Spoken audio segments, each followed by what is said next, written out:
guys, it's Mr. Smith. You know it's the Ring Review. I'm here with one of my co-hosts, King Midas, as usual. King Midas. We got a special guest in the building. We do have a special guest. It is a good friend of mine. This is Duality, William Bryce here. So welcome to the Ring Review. Please, you guys. please tell everybody who you are. So, I am Duality, William Bryce. I am a wrestler, ring announcer, and a commentator based out of mid-Michigan that works all over the Midwest. Going into being a little bit of a promoter myself, and also just trying to have a good time in wrestling and make a career out of this, right? Yeah, absolutely, man. That's what we are here And for. speaking of which, I got to see you cook a little bit yesterday. Yep. We were at NDWA Ascension. Good show, fellas. I think the fans were entertained. I think we put on a good show. There was some storytelling that happened last night. So if you haven't watched the stream, go watch the stream. And you already know wherever the Golden Empire shows up, it's going to be a hell of a time. So, I mean, when they came through that curtain last night, the fans was they didn't know what was going on. They was like, So, man, how'd you feel about the show last night? Like, what was your favorite part of it? So I said this earlier. That was my second show with Missile Dropkick, and first show we had a decent draw, but yesterday we had an even bigger draw than we had a couple months ago. And so it's just one of those, like, it gets you excited because you're like, man, is the next draw gonna be bigger, and the next draw gonna be bigger, and the next draw gonna be bigger? Yeah, no, absolutely. I think it was a great show. I think the fans were into it. I think what happens when we got new fans, people coming for the first time. They don't know what they're getting themselves into. But if you notice after the show, people were at those merch tables. Oh, they were. They were at those merch tables, so a good show was put on. Oh yeah. Well, and they popped for that main event too. Oh yeah, they were. Like, I'm not taking away from us or anything else on the card, but that main event, that building came alive. All right, let's give it up for Danny Blaze, man. Yeah. He's the new Missile Dropkick Heavyweight Champion, so let's give it up. For now, until the Golden Empire comes for it. Because H5 is coming. Hey, I hear that. Bradford Exchange will end up back on top. After we are on top. Well, so, man, I mean, we're going to get into that talk. I think the review had the best night of them all because King Kong Coleman is now 1-0. And, Evan Encore is now the inaugural Twitch TV champion. He bragging about one inaugural. I got 3 in less than a year. What you talking last about, night's bro? fresh, baby. First off, What I'm coming you for that talking Twitch about? title. And second off, you know I'm coming for that elevation title. I'm gonna break. Look. I'm gonna destroy all your dreams. Look. As long as you got gold, we want it.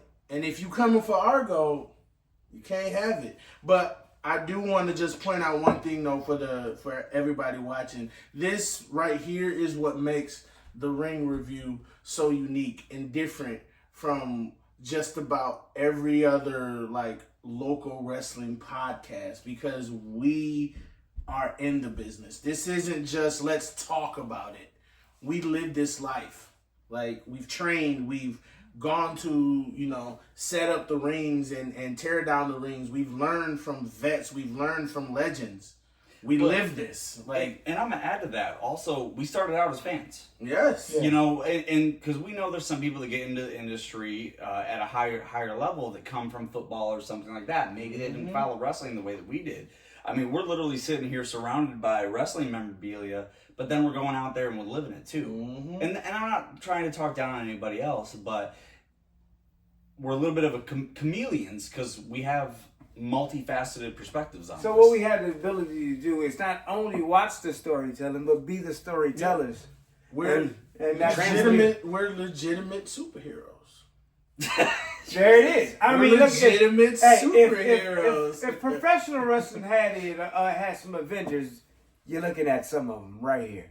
But yeah, man, last night was amazing. It was great. I can't tell you how much I'm looking forward to what's going to happen in the future. Yeah.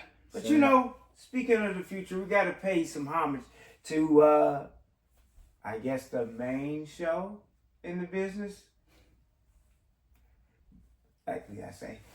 But the main show in the business, I guess, is WrestleMania. We're going to give respect to what WrestleMania is. It is WrestleMania 41. And let's be real, at this point, they watching. Yeah. They're watching the Indies now. Yeah, it's one of these days. Yeah, WrestleMania 41. The first faction. Mm-hmm. That's going to be a goal, to have the Golden Empire as a faction.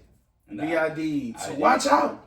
Well, let's jump into this WrestleMania 41 card because I'm ready to be a fan now, right? So, listen, it's been storytelling for these last couple of months. They went overseas for 3 weeks. Yep. They cooked up. They're back here in the States tonight for Monday Night Raw. We only got 2 Raws before we can actually say we are in Vegas. Oh, yeah. Or whatever happens in Vegas. Ain't gonna stay in Vegas this time because I do want to ask you this: if we can start with, I know you just mentioned Raw, but SmackDown last week had some ish go down. Well, I'm gonna say I don't know. Did you guys see SmackDown? So we're recording this on a Monday afternoon. So the most recent WWE show was SmackDown. Yeah, right. Yes, so right. We don't know what's gonna happen tonight, but You're talking about Charlotte Flair. Yeah, Charlotte Flair and Tiffany Stratton. Let's just talk about that in general because that's what I want. That's really what I want to talk about. Tiffany officially buried Charlotte in a promo, and if I would tell you before that happening, I would have said this is never going to happen. Yeah. But Tiffany buried Charlotte, and I was like, what am I watching? I'm watching Charlotte 2.0 is what I'm watching. Yeah. That's what I'm watching. I'm watching the torch literally be hanged. To be honest, I think something like that had to happen because Charlotte Flair is the daughter of the dirtiest player in the game. That makes her one of the dirtiest players in the game. Tiffany Stratton just took a page out of the Flair playbook. How do you properly pass the torch unless allowing it to happen? Mm-hmm. And for her to go that personal. Mm-hmm. This soon in the game, Charlotte. It like literally just got announced, and you go right for the juggler. I don't even know if it's storyline. And the fans was not letting her talk at.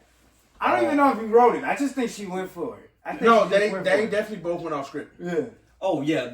The common consensus from the podcast that I've listened to the last few days have been that they definitely went off script, but it was a matter of how much did they go exactly.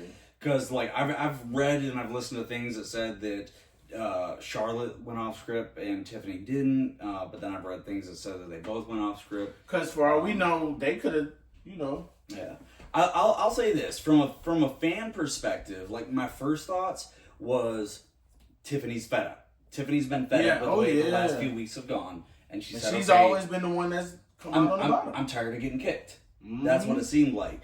And honestly, it was the thing that I agreed with the most that I heard earlier today is that the fans, they compared it to Dominic Mysterio. Mm-hmm. Every time that Charlotte Flair tried to say something, they booed and cut her off. And I think it actually surprised a lot of people, even within the industry, but also fans, to see Charlotte Flair get flustered like she did.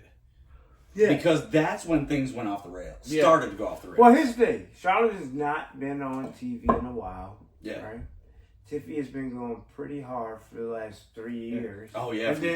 And so I just think it really was Tiffany studied Charlotte more than Charlotte studied Tiffany. And we have to realize that we are in a time in wrestling when the lines are blurred now. Oh, I saw somebody who's like, oh, why would you bring up Charlotte Flair's 0-3 to blah, blah, blah? Like, why would you do it? I was like, CM Punk literally just did that to No, not. I'm talking back then when he was straight edge. Yeah, but he just literally did this to Seth Rollins. Yeah. And The Rock when he cut the promo.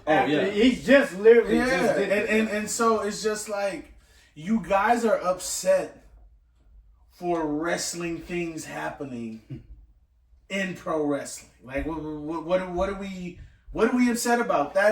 I mean, you didn't get mad when Ric Flair went around with Miss Elizabeth spending Macho Man's alimony money, but you get mad that Tiffany talks about a divorce that Charlotte wanted. Like, why are they getting personal?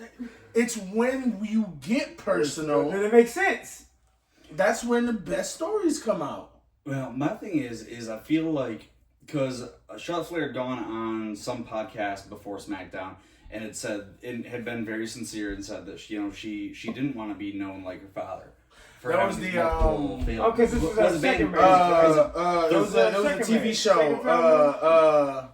Sherry was it Sherry Shepherd? Oh, I think it was? I think it was on a Sherry Shepherd show, and she was talking about how sometimes she felt like a failure. Like she was talking her dad about was married multiple times. Yeah, so yeah, and it was and it's easy to be sympathetic with that, but the problem is like it'd be a lot easier to be sympathetic if you also didn't treat people like shit. But do you at least as far as this promo is concerned, because like the part that I felt didn't really get enough focus, it was a little thing, but when she started mocking, when she started mocking Triple H, I was like, Charlotte, stop. Like that was when I went, oh, you have nothing. That's when I was like, you have nothing. This is the one thing I did not see anybody talk about. They were matching. Oh, the outfits? The all black?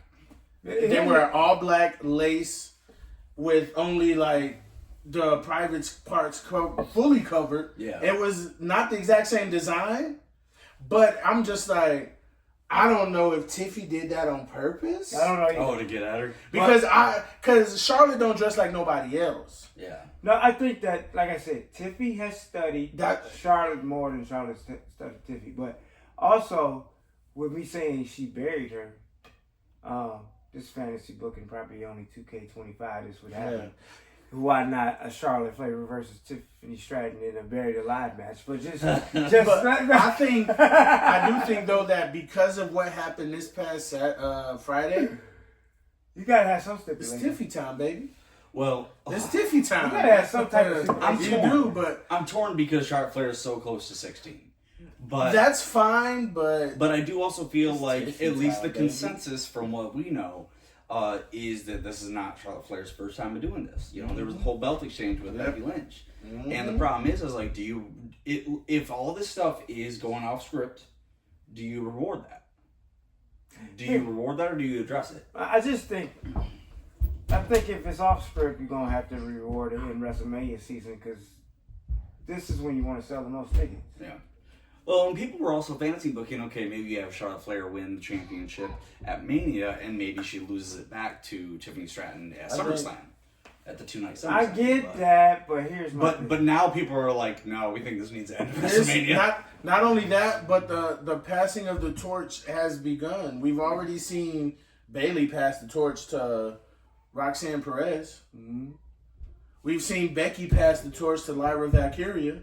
So yeah, you gotta. Charlotte has to pass the torch. The 4 horsewomen are passing the torch. Yeah, that's what they're doing.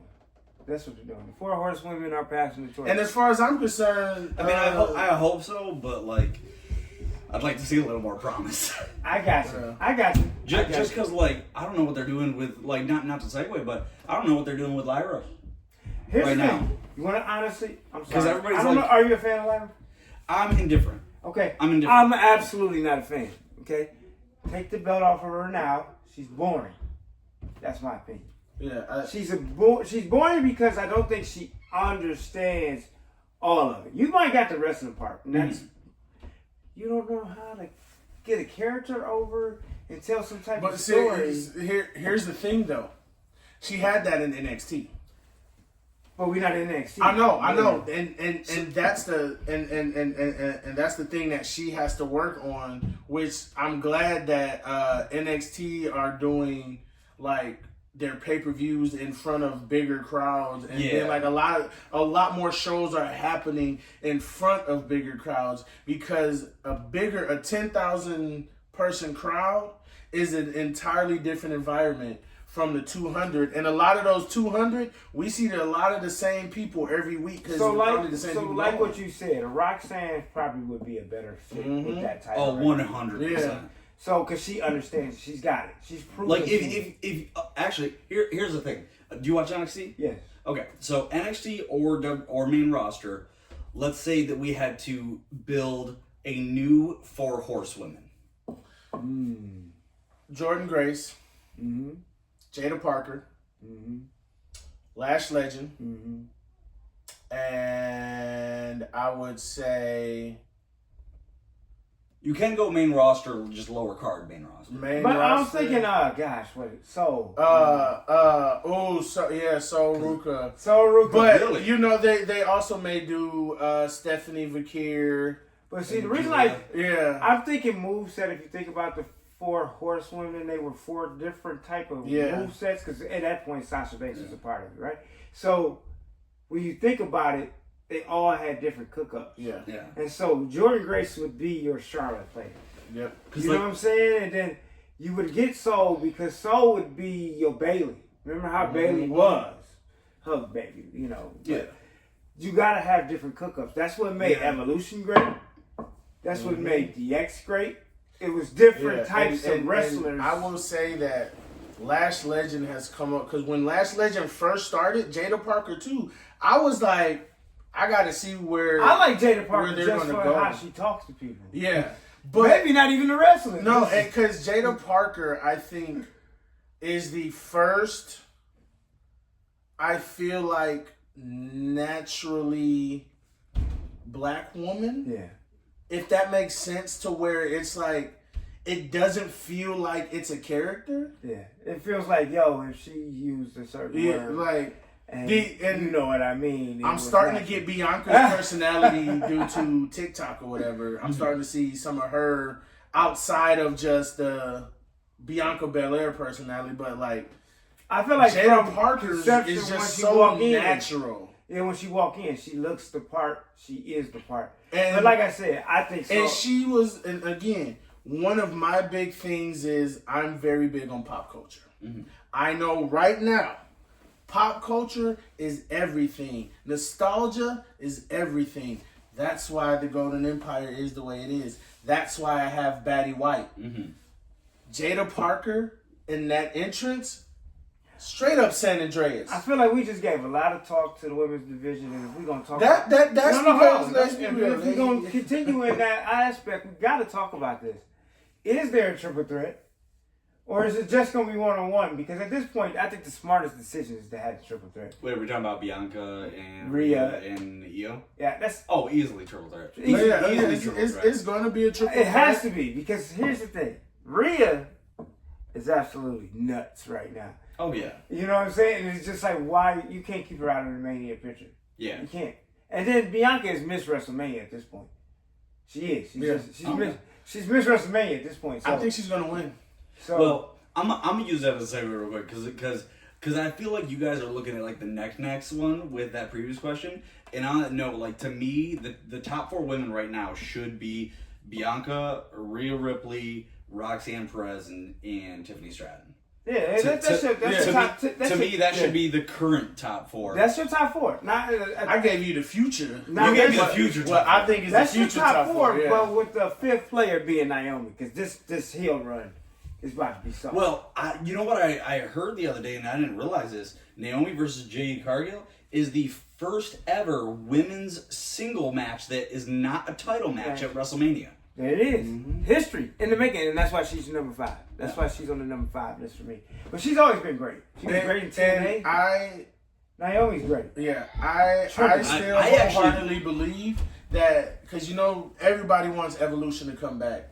What I think, this is just me, but I feel like they should do NXT Evolution. So it's like NXT, a lot of the NXT, because with You're talking about the Evolution pay-per-view. Yeah, the Evolution pay-per-view. I think you want better. But then we include like the people on the main roster, so that way it'd be like. I do you one better, because this roster is so loaded right now. I'd watch an all-women's night of wrestling. Yeah. That's Evolution. With Stephanie as the general manager, and just, I would do that. I would watch that show. Just all the women's. I would, but then we come back to the classic, because this is actually my same thing with the roster in general. Is I was gonna say earlier, I feel like there's this disconnect still. It's not as bad as it used to be, but there's still a disconnect when people go from NXT to the main roster. And I think the reason that nobody ever wants to admit is because if you're going to give somebody TV time, you have to take that TV time away from somebody else. And that's where I go back to the same thing with the shows. And that's what made me think of that. Because, like, I'll admit, I'm watching Raw, I'm watching SmackDown, I'm watching NXT, I'm watching Evolve, I'm watching Dynamite, I'm watching Collision, I'm watching MLW. There's plenty of opportunities. I'm trying to keep up with NWA. I'm watching Maple Leaf Pro, and now I'm following NCG. Let's be real. WWE has what, 4 or 5 different. 5 if you count main event. So you got SmackDown, Raw, NXT, main event, And Evolve. And LFG. LFG. Oh, LFG. I forgot about LFG. WWEID. Yeah. So listen, it's got all of those. Yeah. Like we said, he's trying to keep up with the ones that are not WWE, right? So you're trying to keep up with AEW, and I'll watch Impact, and then we have a weekly. How did I leave out? And we have a weekly show with CCW every Thursday. So I try to keep up with that, even though I'm performing and being a part of the show. I like to go back and watch it too. So it's a lot of wrestling, right? But I would, well, as you said, TV time. So if they not on Raw that week, they on the women's show. You gotta kind of move it around. I agree, but let me put it this way. I actually think that it's ingenious what they did. They got rid of NXT Level Up and they effectively replaced it with Evolve. And LFG. And at least from my perspective, I think Evolve is going to be more successsul than Level Up was. We already have 2 Evolve guys facing, I think, Nathan Frazier and A-Kid. Was it Swipe Right or something? I think so, but it's 2 boys, two guys from and then there might be some future people. That's So what I'm saying is, I'm sorry, I don't know why they still have main event. I don't. Main event is for nostalgia. It's for nostalgia. I get it, but I would rather see the women's show in place of main event. There you go. Make it a 1 hour. There you go. 1 hour with commercials, 40 That's hours. what I'm saying. I think that's also part of the reason why they got that Legends So contract. I know y'all listen to WWE. Let's get this women's. I don't know what you're gonna call it. Maybe you call it Evolution. That's the weekly show. But a women's show, we for it. Yeah. We for it. We'll watch it. Well, and especially now that they have more belts. Yeah, we'll watch it. Yeah. And WWEID has belts coming too. And then, speaking of that, And I think Evolve does too. yeah, speaking of that, Shout out to the biggest new potential WWE prospect, Izzy Mania. all right, She's going to have a match at GCW. It's not in the tournament, Yeah. but it's to But potentially speaking be in of the the tournament. But it's tournament- just the fact that Izzy is now finally doing stuff with WWE. Like, that's crazy. that's cool. Speaking of the tournament, though, I'm going to be in Vegas for WrestleMania weekend. And I'm going to come see Freedom Ramsey. He's going to participate in the WWEID tournament for the championship. So I'll see you in Vegas, Freedom. Let's jump more into this WrestleMania card because we got a lot to cover. Oh, yeah. We just and if we We did, had 2 of the women's matches. look, and if we don't cover them all, we're covering the ones we care about. So the next one that I think we all care about Hold on. is the triple threat between Roman Reigns, CM Punk, and Seth freaking Rollins. This is what 10, 15-year booking. If you put Paul Heyman in the story, I feel like I'm going to be the negative one on this one. Because, like, I know the podcast that I follow, talk about, a lot of people seem to be more interested, especially with what just happened, in the CM Punk Roman Reigns side of things. Where I wanted to see Roman Reigns versus Seth Rollins one-on-one. And I wanted to see CM Punk go against Gunther. That's what I wanted. And the reason why is because I go back to the end of WrestleMania last year. The poetry of Roman Reigns. He had to choose between retaining his title when he's holding that chair, retaining his title and hitting Cody Rhodes, or getting 10 years of vengeance on Seth Rollins and hitting Seth Rollins. And he chose vengeance over keeping his title. And I'm sitting here like, how has that not been the major narrative? well, see, I think the storytelling is all the way around. When you put Paul Heyman in there, you change the fabric. You change the fabric of everything. And so I'm going to say this because I've said it more than once, and if I am wrong, I am wrong. But I am totally convinced that everybody's going to be shocked. And on the night of WrestleMania, Seth freaking Rollins becomes a Paul Heyman guy. Yep, that's exactly what I think is going to happen. That's exactly. And that's what's going to blow the world up because you're going to be like, nope, he didn't help Roman. Nope, he didn't help CM Punk. He's going to help them in little ways, but the big turnover is when we realize the whole... It's going to be the question. Architect. It's going to be the question. Is he going to help Reigns? Is he going to help CM Punk? Is he going to help Reigns? The only reason I don't like that is just... But that's the whole architect. Rollins don't need Paul Heyman. Though. He doesn't, but the biggest cash in neither was do from Seth Reigns Rollins. or CM Punk. Yeah, Reigns doesn't now. The biggest, he did. The biggest cash in history is Seth Rollins on the Beast and Roman Reigns. Yep. If you tell the story from that point, like they had a discussion then to now. Yeah, I think that's definitely what's going to happen. It's the only thing that makes sense because it's the only thing that doesn't make sense. Exactly. So, but here's what I'm thinking. What's the favor that Paul Heyman still owes CM Punk? No, I think the favor was just... No, he said it. He said, yeah, that's not the favor, Paul. But thanks for getting me the main event. I did. He said it. That's not the favor. No, that was at the signing. No, at the signing, he told him right after he got him, he said, thanks for getting me main event, but that's not the favor you owe me. No, the favor's having him in his corner. No, he left it on a cliffhanger. But if you do remember the old promo, he left it on a cliffhanger. But if you remember the old promo that Paul Heyman gave to CM Punk back in the day, this might not be exactly verbatim, but he was like, I'm making a promise to you. My promise to you is that I'm going to be with you and walk down the ramp with you so you can get a championship. And then I'm gonna walk down with you and be in your corner at in a main event match at Mania. So there is some history. Nuggets. I know but that, nothing definitive. So I'm feeling like there's still something in night 2 that Paul Heyman does for CM Punk. Well, so they're main eventing, but do we know what night they're main eventing? Probably night 1. I assume night probably 1 night 1 because of Cody Rhodes and Johnson. And I know a lot of people are like, well, if you win the Rumble, weren't you supposed to get the main event in the, I almost said the Super Bowl. Yeah, it's interesting in not giving Jey Uso a main event. But here's why I'm okay with them not getting, he already had one. Yeah. He's already main evented. He's main event Jey Uso. It doesn't really matter. But he main evented Mania, was 2 years ago? Night 1? Yeah. He's already done it. That's the so thing, he doesn't need. They really should say the winner of Royal Rumble gets a world title shot. Because there's so many examples, especially when you started doing the women's Royal Rumble, of Royal Rumble winners not getting the main event. Yeah, so, they never got it. It was like the first match of Mania. Yeah. I mean, they were like literally the first match of Mania. So, who do we call? You say Seth Rollins. You think is going to get the win in this match? Easily. Okay. What do you think?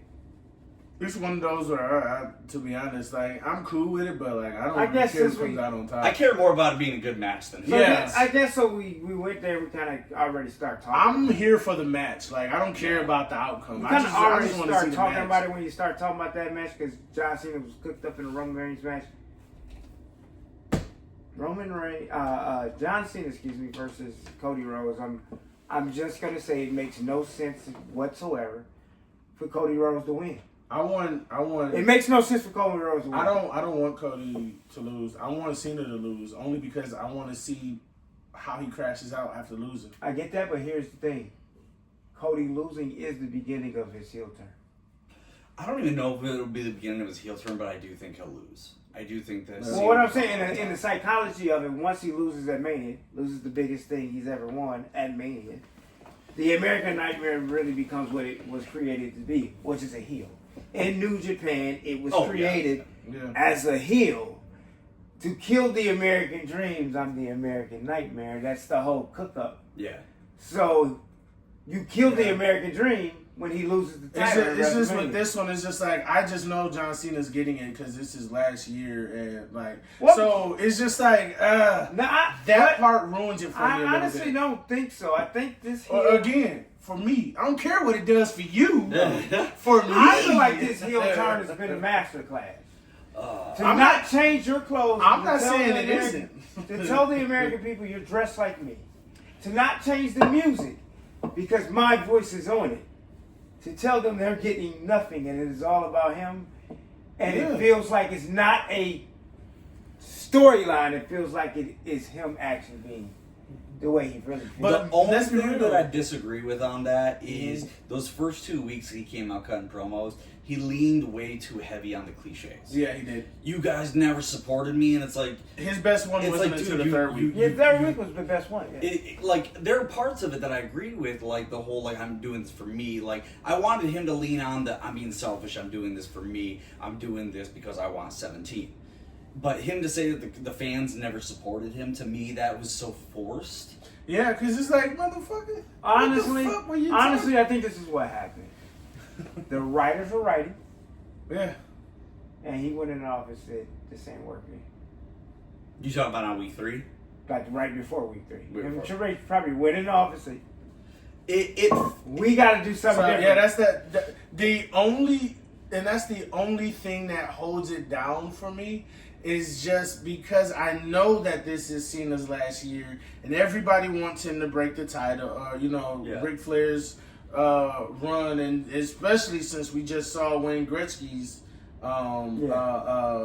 score. LeBron just had his score earlier this year. Yeah. Like records are being broken. Yeah. And so like I get it. That's the only reason where I'm like, I know why it's happening. Like I can't suspend my disbelief with this one just because I know why. Okay, but here's a Cena question for you guys.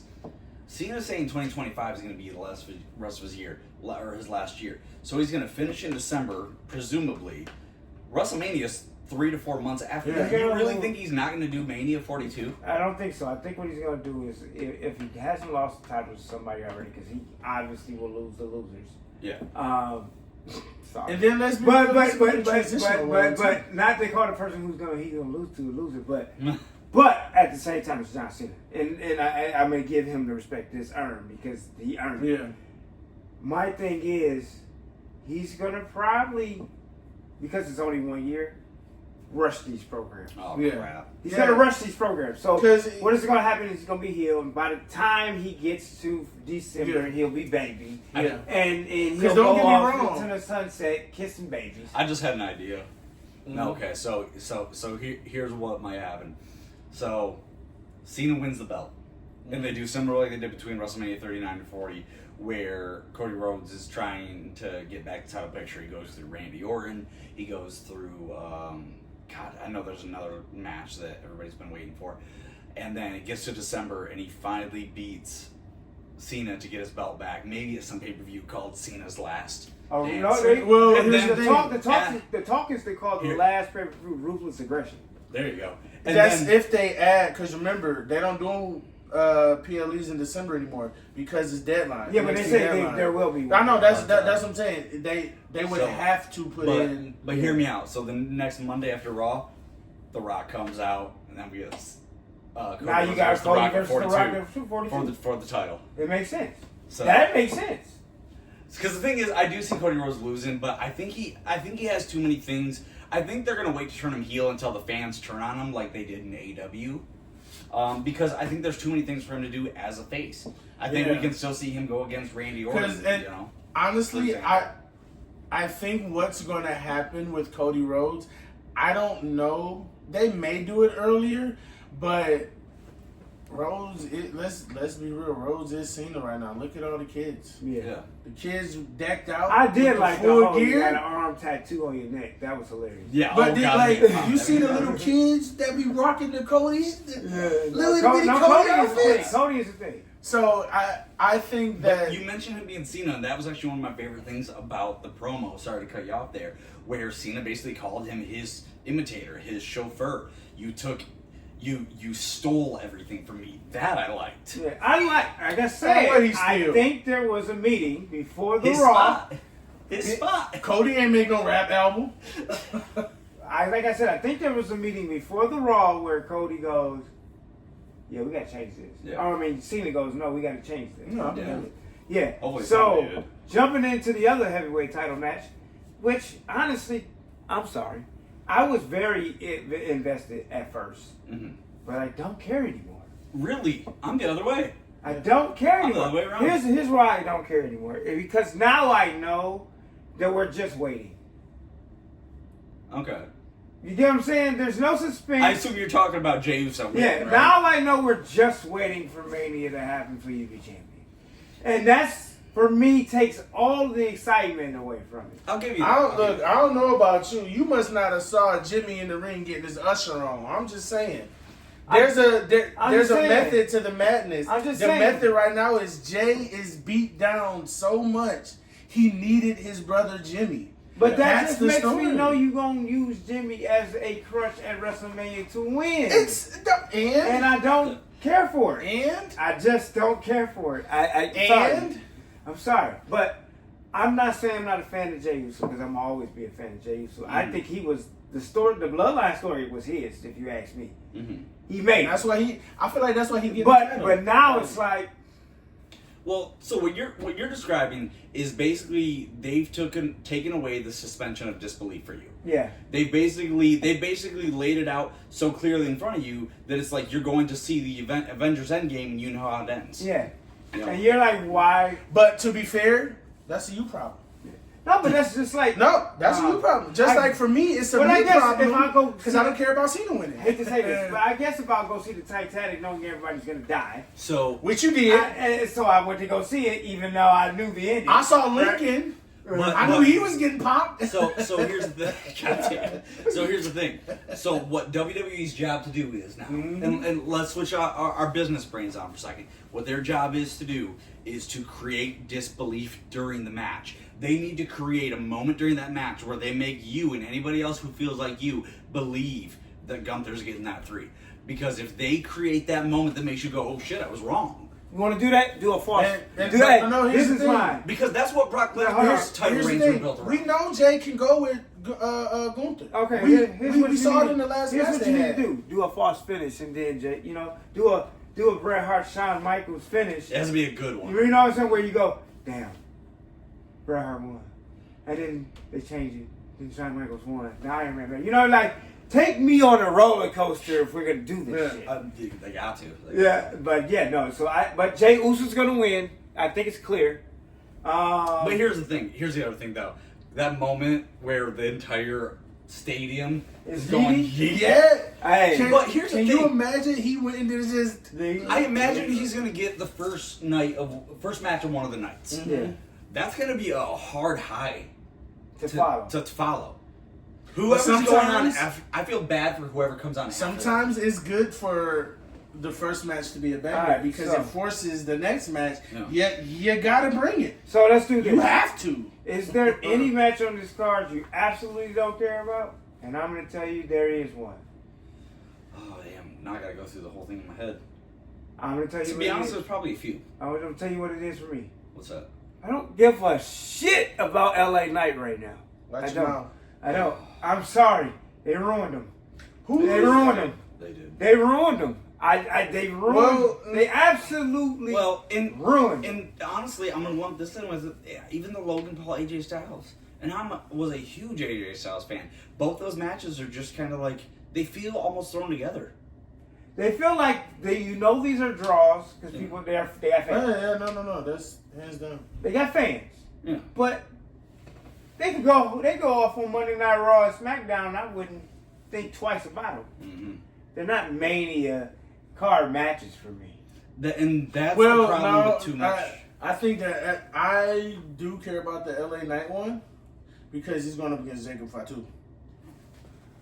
I think it's an easy Jacob fight. That's why I care. That's why I said you could do that on SmackDown.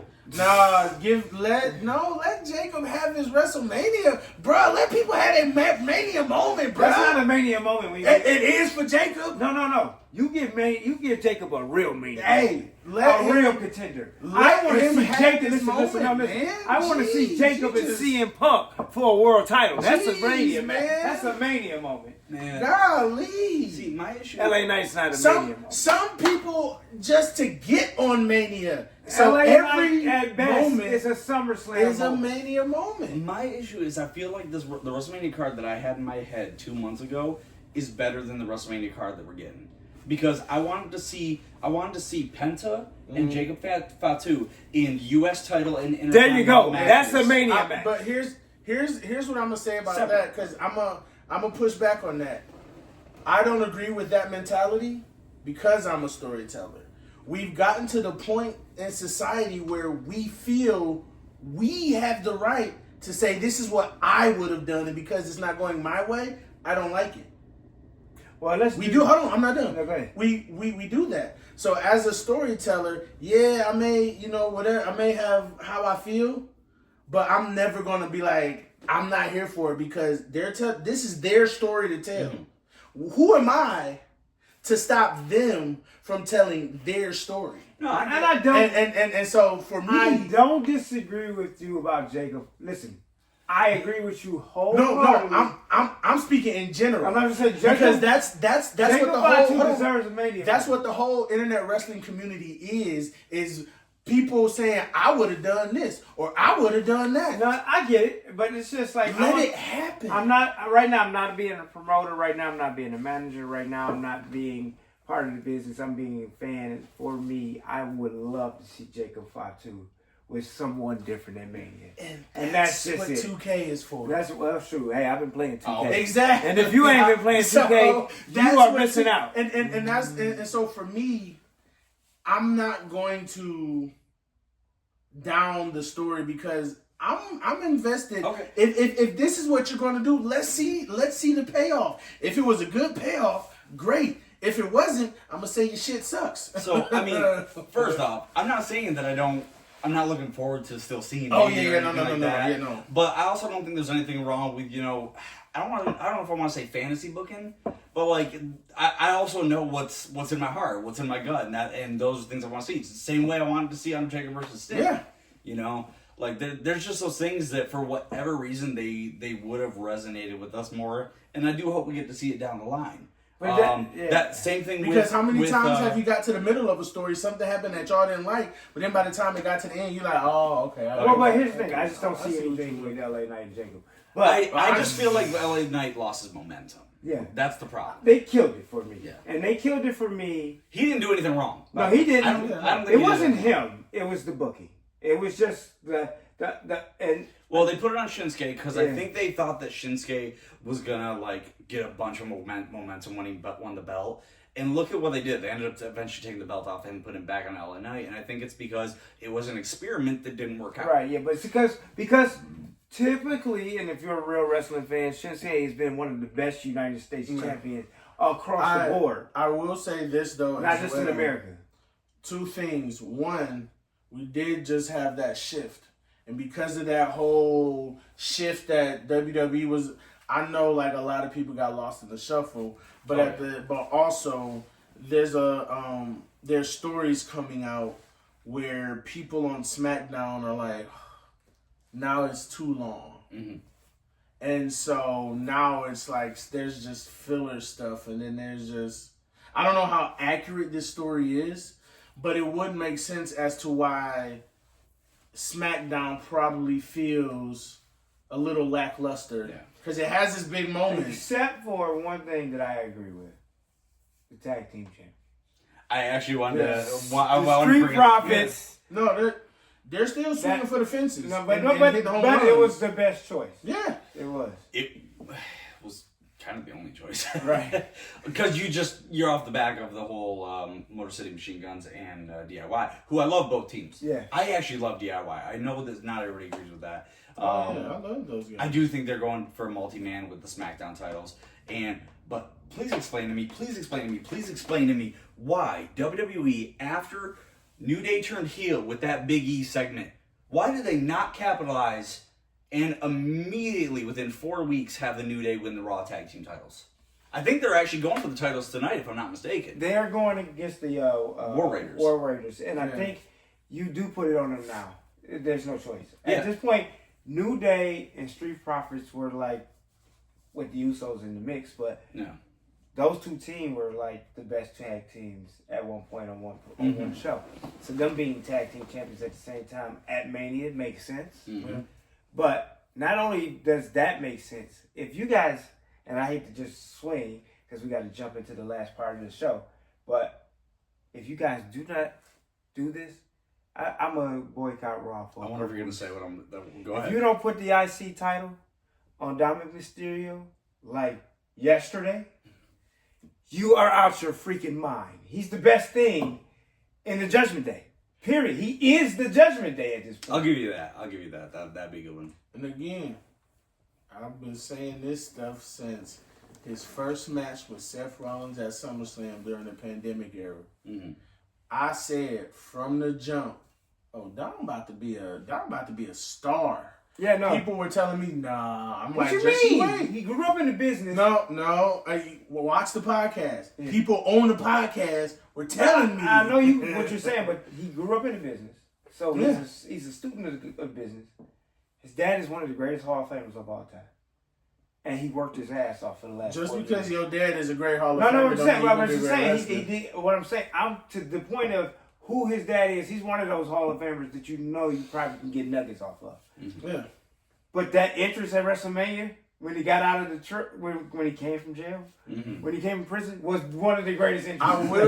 I will say one of the greatest interests ever. His look needed to change. Oh yeah, because I honestly believe the reason that Dom got over so well is his subtle change to looking like Eddie Guerrero. Yeah, and because it was so subtle. It ain't subtle no more. He look just like him, man. Yeah. You are your daddy's son. He wearing Latino. I'm just playing. You gotta do that. But no. You gotta do that hair versus mask. He did a probably Chris Van. I always mess his name up. I call him Chris Van Filet just because I mess up. I call what's his name? He's a football player. Sam Laporta. I call him Sam. Well, like I said, you are your uncle's son, uncle's nephew. Because, but no, he was saying. He said, "Which one?" Yeah. Somebody said, "You do you talk to your father?" He's like, "Which one?" Right, because Latino, he's Latino 2.0 for sure. Which one? Latino heat 2.0 for sure. Yeah. And so y'all can do that. But we're gonna jump into the last part of the segment of the show because we like to keep the show under a certain amount of time. So because we want you guys to tune in on every episode. Man, we gotta have you back. Because I feel like we gotta have you back. We could have kept talking. I feel like we could keep going. So we're gonna have a part 2. We're gonna have a second episode. Who knows? Sometimes what we do with this show is if they're really good, we bring them in for a season. WrestleMania follow-up. Yeah, so listen, look, we've had people come on for 1-2 episodes and then they rock with us for the whole season. So let's talk about it. I'm gonna step out for a second because I want to give a moment to this moment. I'm going to jump back in when we get to this part of it. Mm-hmm. But there's a moment right now, I think it's very personal from King Midas to you. So I'm going to allow him to have that moment with you. And then I'll jump back in. Hey, guys, Mission will be right back. All right. So, Duality, I know you got something special coming up that I'll let you talk about here in a second. But I wanted to gift you something that you can raffle off. So this is, I guess, King Midas's donation to the cause. Now, this is a belt that meant a lot to me. This was my first ever belt that I bought when WWE came to Eastern, which was the college I went to. Oh. And this is before Midas became Midas. This one, way back in pre-pandemic era. This was Prince Midas. Right, this was Prince Midas. And so I got this belt because, growing up, huge wrestling fan. Never had one. Saw this as my opportunity, and over the years, I was able to get a few autographs. I have Shawn Michaels over here. Over here I have Will Ospreay and Ember Moon. I have Casey Navarro. I have, on the back, we got Brian Pillman Jr. So a couple of different autographs, not only from Shawn Michaels, but a bunch of different wrestlers in the indies. Yeah. That have also been on TV. So I also giving you this as well, full of autographs, but of Warrior Wrestling 23. So all of these people were there. So there's a bunch of autographs on there. And then this belt. So whoever, for the raffle or whatever, this belt is for you and the show that I want you to talk about real quick. Man. So the world can know what Duality is doing. And this, folks, is a great cause. What he's doing is a great cause. So I'm going to let him talk about that. Man, thank you very much, very much. So, brought a little flyer because on May 25th, I am actually hosting, putting together, booking everything, a wrestling cancer benefit for Mike and leukemia awareness show. This is somebody, my metamor, somebody very close to me, who a couple Octobers ago was diagnosed with leukemia. And this is one of those guys, you know, you always hear those stories of people who bad things happen. You're just like, how could this happen to somebody like that? And he's one of those guys. He's one of those guys that he's gone so far above and beyond to help me and to help his friends and to help his family. The nicest guy on the face of the planet. He luckily is in remission, but there's a lot that I've learned about leukemia that I've realized just because you're in remission doesn't mean it's done. Mm-hmm. There's still a lot of doctor's appointments. There's still medication that he has to take to stay in remission. Mm-hmm. There's just a lot of stuff and a lot of bills piling up. And part of the show, I want to be a leukemia awareness aspect, because prior to this entering our lives the way that it has, I knew nothing about leukemia. To the point where when he got the official diagnosis, none of us expected it. And it's one of those things where if I can make people more aware while at the same time doing something within our community that is, one, just so full of love, so full of support, and equally having a good time and just taking the troubles of the world away for a night, that's something I want to do. And I know that, Midas, you've been actually instrumental in helping me with a lot of the behind the scenes stuff, and Mission's been jumping on board too. This has been something that is about a month and a half away, and this kind of stuff and all the much more I appreciate more than anybody can know. If you're in the Metro Detroit or Waterford area specifically, May 25th, Memorial Day weekend, it's Sunday, that's the day of the show, and we would love to have that place packed to the brim. All right, well, you heard it there, folks. I'm coming back on in. There we go. We heard that great announcement. Thank you for sharing that. Listen. Oh, thank you, man. Anybody willing to do something for someone else? In fact, hold on. Let me see that real quick. I want them to see it. And we're gonna drop it also. But I want you to see it. Okay, you gotta see it in your face. So you better be there. Cause I'm gonna be there, and if you ain't there, I'm gonna find you. As I was, absolutely. Anybody wanting to do anything for someone else is always the best thing to do. And in our business, we are taught, trained, and groomed in a way to take care of each other, almost like a fraternity, right? Yeah. But when you're in this business, we not only care about the wrestlers, we care about the people who care about the industry. That's you, the fans. You're number one. We're nothing without you. Mm-hmm. And we want you guys to come to this event. So if you don't have a ticket, please get one.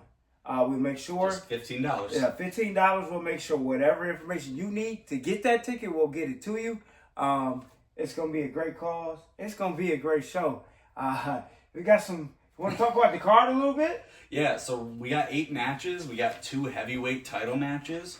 We're partnering with a few wrestling companies, including All Class Independent Wrestling out of Waterford, New Edge Pro out of Waterford, and Capital Pro Wrestling out of Lansing, which is closer to where I live. We're going to have Jason Blazin defending his Super Junior Weight Championship. We have a benefit rumble with a trophy that's actually going to be held. I will be in a hardcore match with somebody. Okay. And it's going to be some good matches. I truly believe that I'm very proud of this card. Yeah, I'm excited to be there as well. I'm gonna be in attendance and watch this great show get put on. There's a match that I want to talk about.